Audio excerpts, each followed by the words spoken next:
कहानी बुढ़ापे की लाठी। रामनाथ जी को शहर में आए अभी 2 साल हुए थे। उनका बेटा सचिन शहर में नौकरी करता था, इसलिए वह अपने पिता को भी शहर ले आया था। सचिन की पत्नी राधिका को रामनाथ जी का उनके साथ रहना पसंद नहीं था। वह चाहती थी कि हम अकेले में मज़े से रहें। इसी बात को लेकर अक्सर घर में कहासुनी होती रहती थी। एक दिन राधिका घर का काम निपटा रही थी, तभी रामनाथ जी के हाथ से एक शीशे का गिलास गिरकर टूट गया। राधिका को बहुत गुस्सा आया। वह बोली, बाबूजी, आपको दिखाई नहीं देता कि मैं सारा दिन घर का काम करती रहती हूँ और आप नुकसान करते रहते हैं। अब कौन यह समेटेगा? राधिका की बात सुनकर रामनाथ जी बोले, बेटी, मैं साफ कर देता हूँ। यह कहकर रामनाथ जी कांच के टुकड़े समेटने लगे। तभी एक कांच उनके पैर में चुभ गया। खून की धार फूट पड़ी।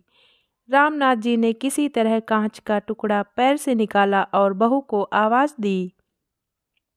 राधिका आई और खून देखकर चिल्लाने लगी, ये क्या किया? सारा फर्श गंदा कर दिया। दवा लगाइए इस पर, जाइए अपने कमरे में। मेरा काम और बढ़ा दिया। रामनाथ जी लंगड़ाते हुए अपने कमरे में पहुंच गए। सामने टेबल पर उनकी पत्नी की फोटो रखी हुई थी। उसे देखकर उनकी आंखों में आंसू आ गए। जब वह जिंदा थी तो रामनाथ जी को कभी एक गिलास पानी नहीं लेने देती थी। उनका बहुत ख्याल रखती थी। शाम को जब सचिन घर आया तो राधिका ने उसे सारी बात बता दी। सचिन पापा के कमरे में गया और बोला, पापा, मुझे लगता है आपको यहाँ लाना ही नहीं चाहिए था। आप एक जगह चैन से बैठ नहीं सकते क्या? रामनाथ जी कुछ नहीं बोले, बस चुपचाप बैठे रहे। कुछ देर बड़बड़ाकर सचिन बाहर चला गया। रामनाथ जी कहीं अतीत में खो गए। जब सचिन पैदा हुआ था, उन्होंने पूरे गांव को दावत दी थी। उनकी पत्नी यशोदा ने बहुत लाड प्यार से सचिन को पाला।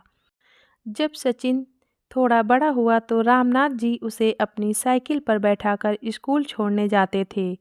गांव से दूर बड़े से स्कूल में उसका दाखिला करवाया था।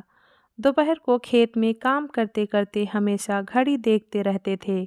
जैसे ही सचिन की छुट्टी का समय होता, उससे पहले ही स्कूल के गेट पर पहुंच जाते थे। सचिन को घर पर छोड़कर फिर साइकिल उठाकर भरी दोपहरी में खेत पर जाते और रात तक मेहनत करते थे। सचिन जब 5वीं 8वीं क्लास में आया तो एक दिन अपने पिता से बोला, पिताजी, आप मुझे स्कूल छोड़ने मत जाया करो। मेरे सारे दोस्त मजाक उड़ाते हैं। आप मुझे एक साइकिल दिलवा दो। यशोदा जी ने बोला, अच्छा, अपने बाप के साथ जाने में शर्म आती है। कोई साइकिल नहीं मिलेगी, जाना है तो पैदल जा। रामनाथ जी ने सचिन की बात को समझकर उसे साइकिल दिलवा दी। धीरे धीरे वह पढ़ लिख गया और शहर जाकर नौकरी करने लगा। रामनाथ जी से अब काम नहीं होता था। सचिन हर महीने कुछ पैसे भेज देता था। एक दिन सचिन गांव आया और उसने बताया कि उसने एक लड़की पसंद कर ली है।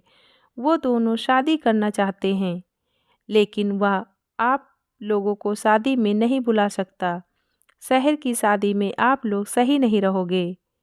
यह सुनकर रामनाथ जी और यशोदा का दिल टूट गया। यशोदा ने तो कुछ दिन ही बाद बिस्तर पकड़ लिया। 2 महीने बाद सचिन राधिका को लेकर गांव आया, लेकिन एक ही दिन रुककर वापस जाने लगा। रामनाथ जी ने उससे कहा, बेटा, कुछ दिन रुक जा, शायद तेरी माँ की अंतिम घड़ियाँ आने वाली हैं।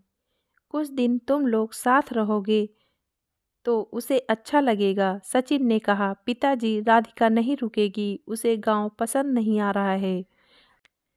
दोनों चले जाते हैं। कुछ दिन बाद यशोदा जी अपने बेटे को याद करते करते दम तोड़ देती हैं। उस समय सचिन और राधिका दोनों 13वीं तक रुके थे। फिर रिश्तेदारों के कहने पर सचिन अपने पिता को शहर ले आया, लेकिन अब दोनों उनसे परेशान हो चुके थे। रामनाथ जी को अब कोई ठिकाना भी नहीं था।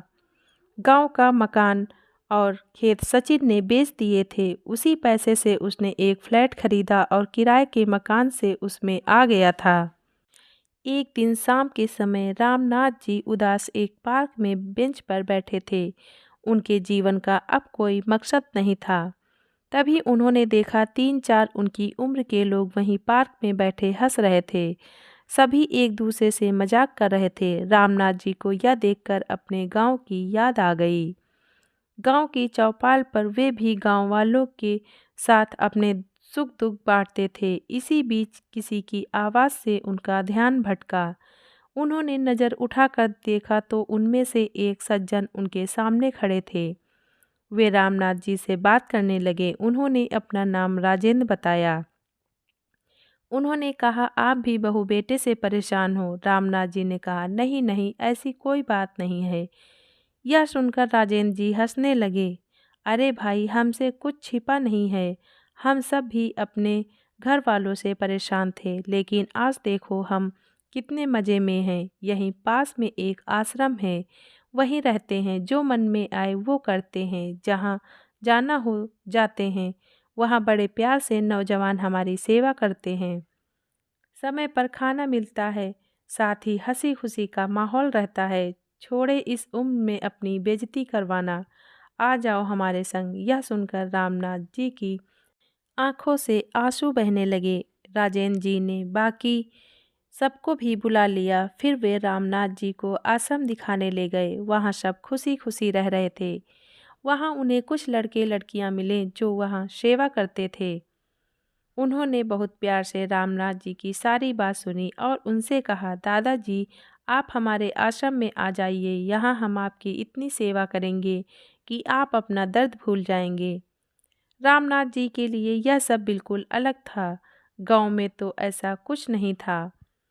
अगले दिन वे अपना सामान लेकर घर से चल दिए। उन्होंने सचिन और राधिका को कुछ नहीं बताया और आश्रम पहुंच गए। वहां जाते ही उनका स्वागत हुआ।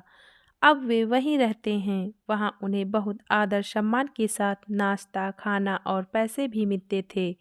अब वे भी उस ग्रुप का हिस्सा थे जहां केवल खुशियां बांटी जाती थीं। धन्यवाद।